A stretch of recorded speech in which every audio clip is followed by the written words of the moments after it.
Hi friends, நாம் இன்றைக்கி ஒரு ஹெல்த்தி டின்னர் தாங்க பார்க்க போகிறோம். ராகி அடை எப்படி செய்யலான்னு பார்க்கலாம் வாங்க. ஏற்கனவே நான் மாவு வந்து அடைக்கி பிசைஞ்சு வச்சுருக்கேன். அது எப்படி பிசையணுங்கிறத உங்களுக்கு ஒரு வீடியோ எடுத்துருக்கேன், அப்புறமா நான் அப்லோட் பண்ணுறேன். நம்ம பிசைஞ்சு வச்ச மாவை வாழை இலையில் எண்ணெய் ஊற்றி நல்லா ரவுண்ட் ஷேப்பில் தண்ணி அப்பப்போ கையில் தொட்டுக்கோங்க. தொட்டு தட்டினீங்கன்னா கையில் ஒட்டாமல் நம்ம தட்டிடலாம். இப்போ தோசைக்கல் வச்சு எண்ணெய் ஊற்றி சூடு ஏறினதும் தட்டி வச்ச மாவை போட்டு நல்லா பரட்டி எடுத்துக்கிடுங்க. முருங்கைக்கீரைலாம் நம்ம வந்து பச்சையாக அதுன்னு போட்டிருக்கோம், அதனால் நிறைய எண்ணெய் ஊற்றி வேக விட்டால் தான் நமக்கு ஈஸியாக டைஜஷன் ஆகும். அடைக்கி வெங்காயம் நிறையா போட்டுங்க, டேஸ்ட் நல்லா கொடுக்கும். சுகர் பேஷண்ட் வாரத்தில் 2 நாள் எடுத்துக்கோங்க.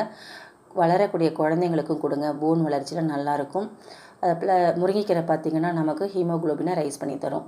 நம்ம டிஃபன் டின்னராக தான் எடுத்துக்கணும், இல்லை மதியானம் லஞ்சில் கூட நம்ம ஒரு கப் ரைஸ் வச்சுட்டு ரைஸை கொஞ்சம் குறைச்சிட்டு ஒரு அடையும் சேர்த்துக்கலாங்க. நல்ல பெனிஃபிட்டுங்க, நல்ல ஒரு ஹெல்த்தான ஒரு டின்னர் அப்படின்னு நம்ம சொல்லலாம்.